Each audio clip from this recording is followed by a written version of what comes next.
Hello everyone.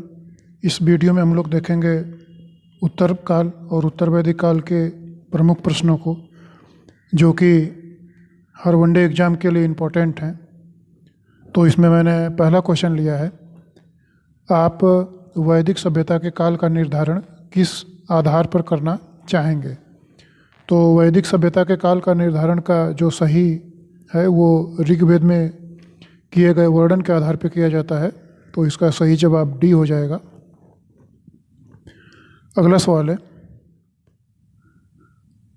आर्यों के समय में वर्ण व्यवस्था किस पर आधारित थी। तो आर्यों के समय में जो वर्ण व्यवस्था आधारित थी वो जन्म के आधार पर थी। तो इसका सही जवाब ए हो जाएगा। अगला सवाल है, निम्न में से किसे उत्तर वैदिक कालीन नहीं माना जाता। तो उत्तर वैदिक कालीन ऋग्वेद को नहीं माना जाता है। इसका सही जवाब सी हो जाएगा। अगला सवाल है, उपनिषदों। तो इसमें पूछ रहा है कि उपनिषदों ने क्या किया। यज्ञों की महत्ता बढ़ाई, कर्मकांडों की प्रतिष्ठा बढ़ाई, यज्ञ बलि की निरस्ता को की ओर संकेत किया, और लास्ट है 4 आश्रमों की प्रथा को मान्यता दी। तो जो उपनिषदों ने मुख्य काम किया था वो यज्ञ बलि की निस्सारता की ओर संकेत किया था। तो इसका सही जवाब सी हो जाएगा। अगला सवाल है, उत्तर वैदिक काल में। तो उत्तर वैदिक काल में जो पूछ रहा है वो क्या सही है, ये पूछ रहा है। सभा और समिति का महत्व घट गया था, तो ये सही है। बी कह रहा है, ब्राह्मण को प्राणदंड नहीं दिया जा सकता था, तो ये भी सही है। यज्ञ बलि और पुरोहितों की महत्ता बढ़ गई थी, तो ये भी सही है। तो इस तरह से इसका सही जवाब डी हो जाएगा। अगला सवाल है, जब आर्य भारत में आए तो उन्हें पहले से भारत में बसे हुए उच्च सभ्यता वाले लोगों के साथ काफ़ी समय तक युद्ध करना पड़ा। भारत में बसे लोगों के बड़े बड़े नगर थे और नगरों के चारों तरफ मजबूत परकोटे थे, लेकिन फिर भी युद्ध में आर्य विजयी रहे। इसका प्रमुख कारण क्या था। तो जो आर्य भारत में किस तरह से विजयी रहे, उसका मेन रीज़न ये था कि उनके पास जो घोड़े थे और उनके जो अस्त्र शस्त्र थे वो लोहे के बने थे। तो इसका सही जवाब की अगर बात करें तो सी हो जाएगा। अगला सवाल है, उत्तर वैदिक काल के संबंध में निम्न में से कौन सा कथन असत्य है। पुरोहितों की महत्ता बढ़ गई, क्षत्रियों का सम्मान बढ़ गया, दहेज प्रथा नहीं थी, या यज्ञों में पशु बलि दी जाती थी। तो जो कथन असत्य है वो दहेज प्रथा नहीं थी, ये कथन असत्य है। अगला सवाल है, उत्तर वैदिक काल में। तो उत्तर वैदिक काल के बारे में कह रहा है, तो सभा और समिति नामक संस्थाएं अधिक शक्तिशाली हो गई थी। तो ये सही है, ये अधिक शक्तिशाली हो गई थी। लोग कबीलों में रहते थे और राज्य नहीं बने थे, ये गलत है।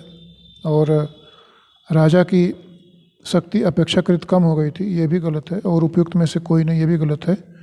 तो इसका सही जवाब ए हो जाएगा। अगले प्रश्न की बात करें तो कह रहा है कि वैदिक काल में राजा के पदाधिकारियों में सबसे अधिक सम्मानपूर्ण स्थान होता था। तो सबसे अधिक सम्मानपूर्ण स्थान सेनापति का होता था। तो इसका सही जवाब ए हो जाएगा। अगला सवाल है, ऋग्वैदिक काल में। तो ऋग्वैदिक काल में पूछ रहा है क्या था। निष्क नाम का सिक्का प्रचलित था। बी है, सिक्के तांबे की धातु से बनाए जाते थे। सी है, सिक्के सोने और चांदी की धातु से बनाए जाते थे। या डी, सिक्कों का प्रचलन नहीं था। तो इसमें सिक्कों का प्रचलन नहीं था ऋग्वैदिक काल में, ये सही है। इस तरह से इसका सही जवाब डी हो जाएगा। अगले प्रश्न की बात करें तो क्वेश्चन नंबर 11 है, वैदिक कालीन आर्यों के संबंध में निम्न में से कौन से कथन सही है। वे प्रकृति की शक्तियों से भयभीत नहीं रहते थे। बी, वे स्वर्ग नरक की धारणा में विश्वास करते थे। सी, वे मिच्छ के अभिलाषी थे। या डी, वे अपने मंदिरों में वेद मंत्रों का गान करते थे। तो अगर 11 के सही जवाब की बात करें तो इसका सही जवाब बी हो जाएगा, वे स्वर्ग नरक की धारणा में विश्वास करते थे।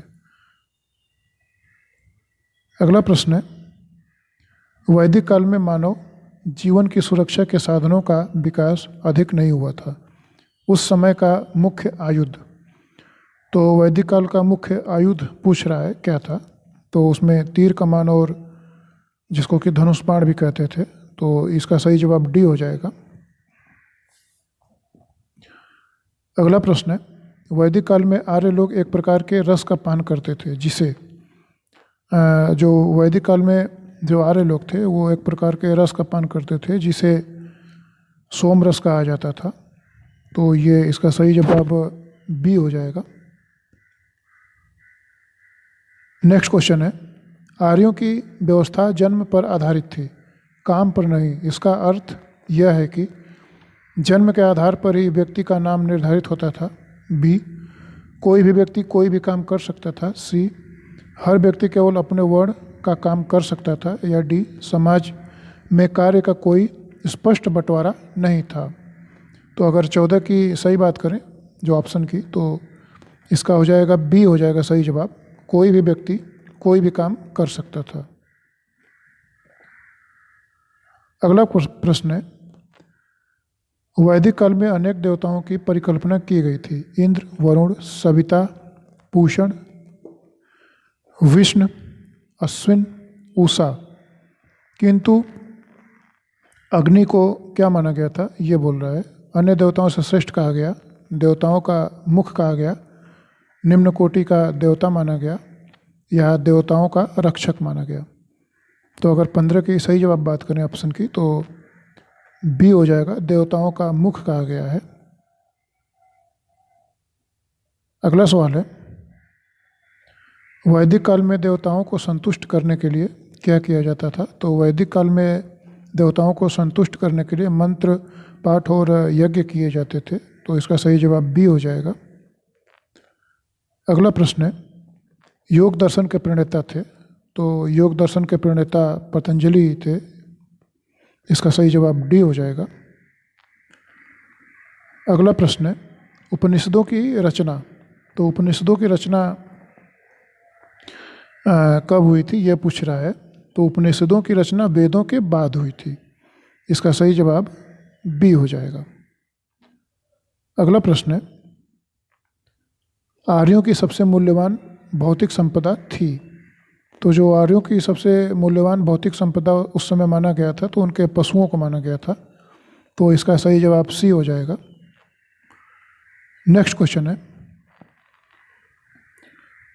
कालांतर में वैदिक साहित्य को सूत्रों में विभाजित किया गया था। इन सूत्रों को क्या कहा गया। तो इन सूत्रों को स्रोत सूत्र, गृह सूत्र तथा धर्म सूत्र कहा जाता था। तो इस तरह से इसका सही जवाब ए हो जाएगा। तो ये थे वैदिक कालीन सभ्यता से संबंधित 20 प्रमुख सवाल जो कि DSSB, TGT, PGT परीक्षाओं के लिए इम्पोर्टेंट हैं। नेक्स्ट वीडियो में हम लोग अगले इम्पोर्टेंट टॉपिक पर डिस्कस करेंगे। Thank you.